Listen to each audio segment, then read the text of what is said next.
पेट वास्ते काम बचना ਜਿਹੜਾ ਖਰਚਾ ਕੀਤਾ ਉਹ ਮੋੜਨਾ ਮੁਸ਼ਕਲ ਹੈ ਉਹ ਕਿੱਥੋਂ ਮੋੜਨਾ ਸੀ पहले आपने कभी नहीं किया। ਕਦੇ ਨਹੀਂ ਕੀਤਾ क्या काम पेट वास्ते काम ਤੇ ਕੀ ਬਚਣਾ ਅਸੀਂ ਕੀ ਬਚਣਾ ਜਿਹੜਾ ਖਰਚਾ ਕੀਤਾ ਉਹ ਮੋੜਨਾ ਮੁਸ਼ਕਲ ਹੈ ਉਹ ਕਿੱਥੋਂ ਮੋੜਨਾ ਸੀ ਕੀ ਕਰ ਸਕਦੇ ਹਾਂ कदे तुस पहले अपने परिवार की लाया कम ऊपर के चलो ਕਦੇ ਨਹੀਂ ਲਾਇਆ ਜੀ ਕਦੇ ਨਹੀਂ ਲਾਇਆ ਅਸੀਂ ਮਜ਼ਦੂਰੀਆਂ ਕਰਾਉਂਦੇ ਰਹੇ ਹਾਂ ਆਹ ਕਦੇ ਪਰਿਵਾਰ ਕੀ ਕੰਮ ਨਹੀਂ ਲਾਇਆ ਉਹਦੀ ਖਿਲਾਓ ਮੇਰੀ ਘਰ ਵਾਲੀ ਲੱਗੀ ਹੈ ਬਹੂ ਲੱਗੀ ਹੈ ਬੱਚੇ ਲੱਗੇ हैं सारे मतलब ਹੁਣ ਕੀ ਕਰਨਾ ਮਜ਼ਦੂਰੀ ਵਾਸਤੇ ਪੈਸੇ नहीं है ਕਿੱਥੋਂ ਦੇ इस समय हम लोग सियोड़ा गांव में मौजूद हैं और जिस तरह से ओलावृष्टि हुई आम जनता के लिए कितनी परेशानी हो गई ये लगातार आपको बताने की कोशिश कर रहे हैं। पर कहते हैं ना कि जो चीज़ दिखाई देती है वही चीज़ समझ में आती है। आंसू खून के निकल रहे हैं क्योंकि अपनी जितनी भी मेहनत है वो सभी इस खेतों में लगा चुके थे। आज इस खेतों में कुछ बचा ही नहीं है। आज एक ऐसे घर में मतलब आप समझ लीजिए इनका अपना घर है और ऐसे आपको घर में लेकर आए हैं जिनमें पूरा परिवार खुद ही लग पड़ा है कि चलिए अब थोड़ा सा जो जुटा सके वो जुटाते हैं। ये हमारी वही बासमती है जो बासमती जम्मू को एक अलग पहचान दिलाती है। हाँ, इसके लिए भी एक अलग पॉलिटिक्स चलती रहती है और ये कहा जाता है कि जो असली किसान है वो खेतों में होना चाहिए, इसलिए हम असली किसानों के पास आ गए हैं। ये थोड़े दिन पहले ही कहा गया। अंकल जी समय मेरे नाल मौजूद ने। अंकल जी किन्ना का थोड़ा नुकसान होया किन्नी परेशानी इस वेले हो ਮਾਰੇ रही है? ਨੇ ਕੋਈ ਤਰੈਕਮਾਂ ਲਾਈ ਦੀ ਸੀ ਤੇ ਤਰੈਕਮਾਂ ਚਾ ਕੋਈ ਅਸੀਂ ਇਹ ਨਹੀਂ ਹੈ ਵੀ 5 ਬੋਰੀਆਂ ਵੀ ਲੱਭਣ ਬਾਕੀ ਤੇ ਝੜੀ ਸਾਰੀ ਖੇਤਰਾਂ 'ਚ ਤੇ ਕੀ ਖਰਚਾ ਹੁਣ ਲੱਗੇ ਦੇ ਆ ਕੋਈ ਸੋਤਾ ਦੇ ਆ ਕੋਈ ਪਰਾਲ ਇਕੱਠਾ ਕਰਾ ਦੇ ਆ ਕੀ ਕਰਨਾ ਹੁਣ ਕੋਈ ਸਾਡਾ ਇਹ ਨਹੀਂ ਹੈ ਵੀ ਹੁਣ ਖਰਚਾ ਤੇ ਮੁੜ ਹੀ ਨਹੀਂ ਸਕਦਾ ਲੇਬਰ ਕਿੱਥੋਂ ਦੇ ਚ ਆਪੇ ਲੱਗੇ ਦੇ ਆ ਲੇਬਰ ਜੂੜਾ ਪੈਸਾ ਨਹੀਂ ਹੈ ਸਾਡੇ ਕੋਲ ਇਹ तुस ਕਰ जो लाई है तो किन्ने पैसे लगे है ਸਾਡਾ ਕੋਈ 20-25 ਰੁਪਇਆ ਲੱਗੀ ਆ ਜੀ ਮਾਮੂਲੀ लाना से? ਹਾਂ ਲਾਣ ਵਾਸਤੇ ਖਾਲੀ ਲੇਬਰ ਜਿਹੜੀ ਅਸੀਂ ਆਪਣੀ ਮਿਹਨਤ ਕੀਤੀ ਸੀ ਉਹ ਵੱਖਰੀ ਤੇ ਹੁਣ ਕੀ ਖਰਚਾ ਹੁਣ ਪਰਾਲ ਕੇ ਇਕੱਠਾ ਕਰਨਾ ਔਰ ਕੀ ਕਰਨਾ तुसें की लगदा कि इन्ने चौल निकलणगे कि तुस लेबर भी देई सको अपने घर दा भी राशन बनाई सको? कुछ नहीं है महाराज कुछ नहीं है के लेबर देनी है या के चौल बनाने या के खाना है परिवार ने के खाना है पूरा परिवार लाए दा कोई पूले बना दा कोई पराल इकट्ठा करा दा कोई दाने इकट्ठे करा दा के कड्ढना ਇਹਦੇ ਚੋਂ लेबर 3 ਬੰਦੇ ਲਾਏ ਦੇ ਉਹ ਥੋੜਾ ਸਾਹਮਣੇ ਨਾ 3 ਬੰਦੇ लेबर लाई दी है ਤੇ 2 बोरियां मुंजी नहीं निकली है तो दसो के लेबर ही के देना ਜਾਂ 600 रुपया दिहाड़ी पर बंदे लियांदे न अच्छा ਤੇ ਇਨੀ ਦਿਹਾੜੀ ਕਿੱਥੋਂ ਦੇਣੀ ਹੈ ਹਾਂਜੀ दिहाड़ी देंदे पैसे नहीं बचे हैं इस वेले। ਤੇ ਕੀ ਬਚਣਾ ਅਸੀਂ ਕੀ ਬਚਣਾ ਜਿਹੜਾ ਖਰਚਾ ਕੀਤਾ ਉਹ ਮੋੜਨਾ ਮੁਸ਼ਕਲ ਹੈ ਉਹ ਕਿੱਥੋਂ ਮੋੜਨਾ ਸੀ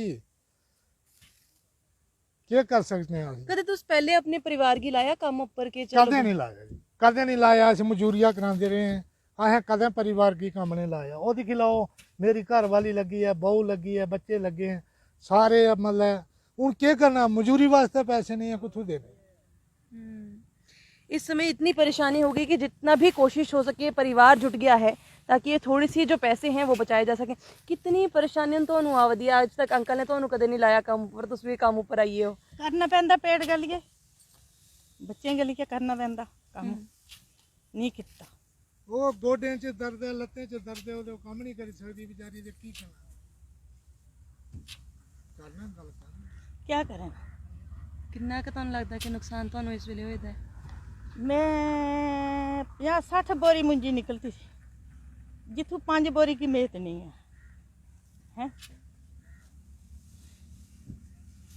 ਕੀ ਕਰ ਸਕਦੀ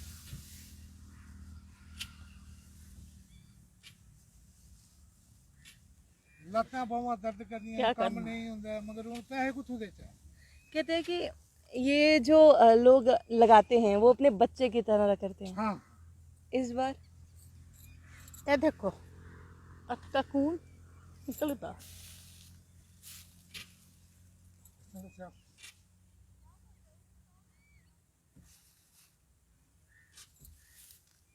लग गया है कि इन्ना बारिश होएगी इन्ना परेशानी आएगी कि सारा नहीं नहीं ना जब से मेरा जन्म होया है पहली बार ये होया है 55 साल उम्र हो गई है 55 तो 56 खेत में काम कर रही है क्या? मतलब पहले आपने कभी नहीं किया? कभी नहीं किया। क्या करना, पेट बसते करना।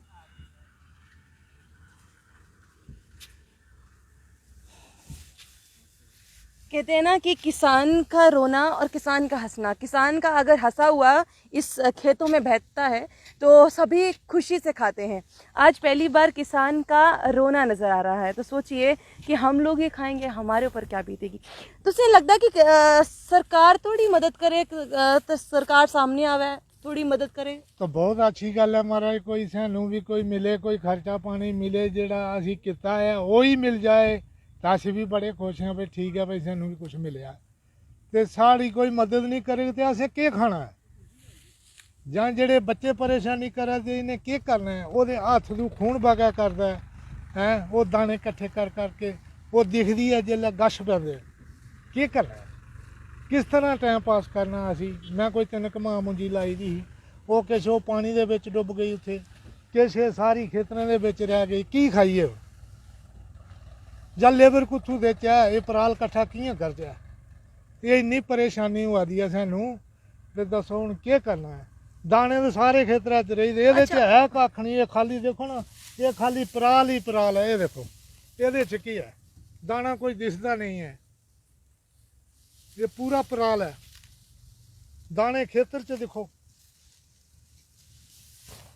ये साड़ी अपने चौल ने जम्मू दे, अपने चौल पुरानी बासमती लाई दी मगर यही गवाई क्या कर। और देखो हाथ से मैं ये भी दिखाना चाहूँगी, हाथ से खून थोड़ी देर पहले आंटी जी बता रहे थे उनके बह रहे थे, पर फिर भी वो थोड़े थोड़े जितने भी चावल हो सक रहे हैं वो जुटाने की कोशिश कर रहे हैं।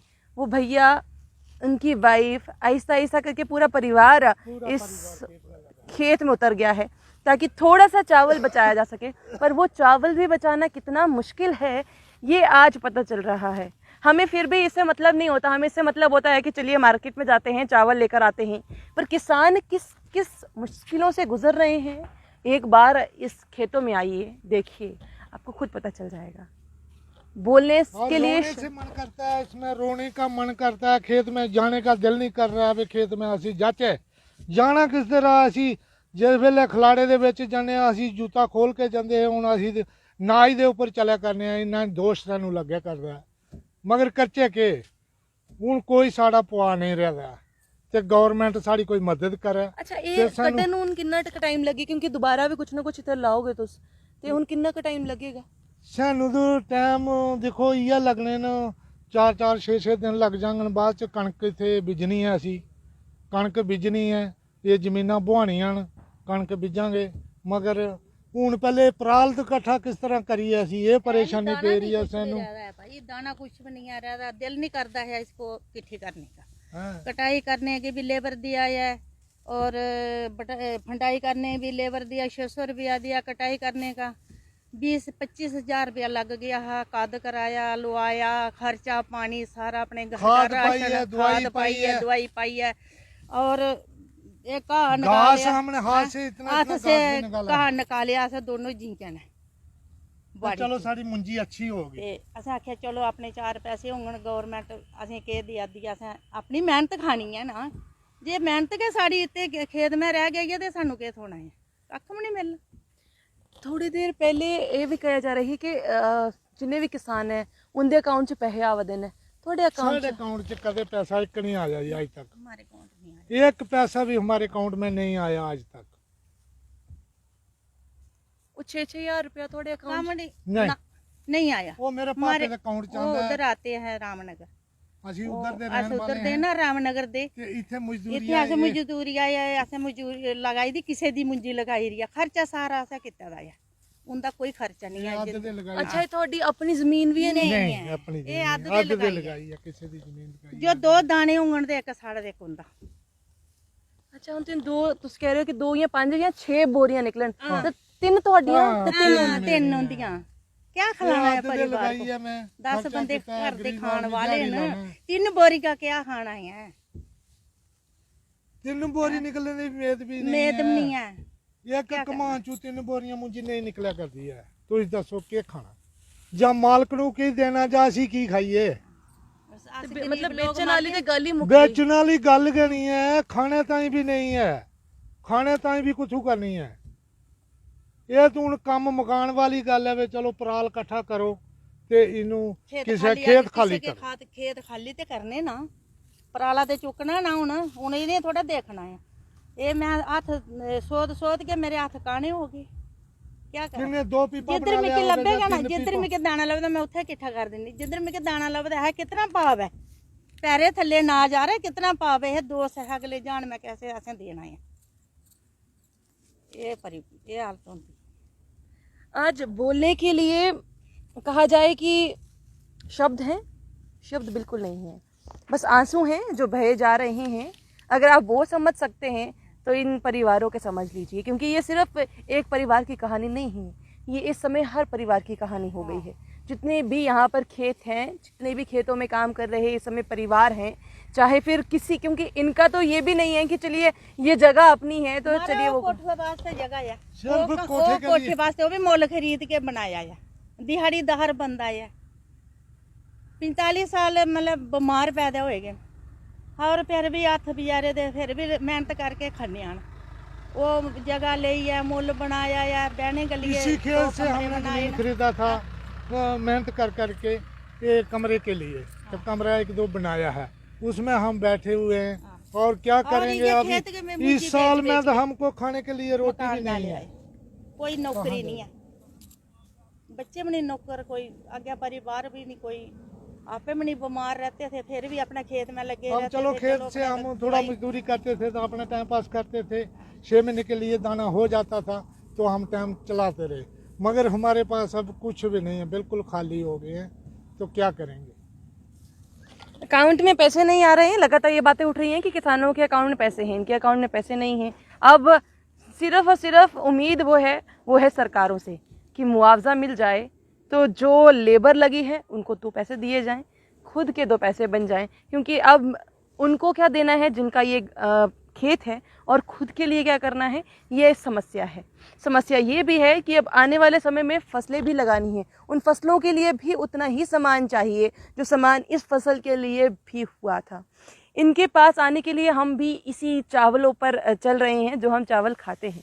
देखिए क्या ही हालत हो गई है कि हम लोग ये ओलावृष्टि जो जिनके लिए ये है कि पता नहीं आपने क्या कुछ किया है जिसकी वजह से यहाँ पे बर्फ़ हुई है। देख लीजिए ये बर्फ़ का, ये ओलावृष्टि की हालत है कि इस समय जम्मू के लोग इतने परेशान हो गए हैं।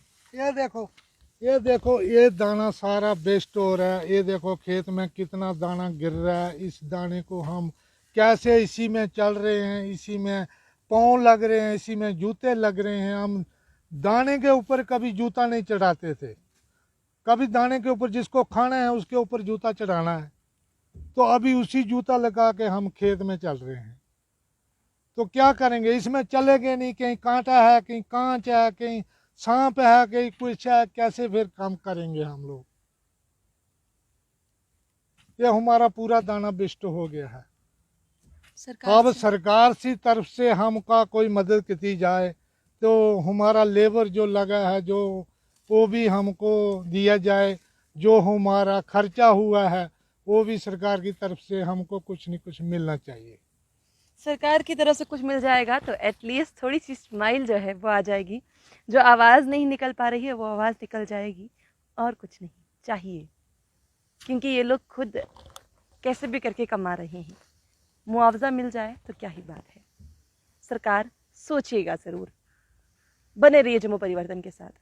मुझे और अश्विनी जी को दीजिए इजाज़त। नमस्कार।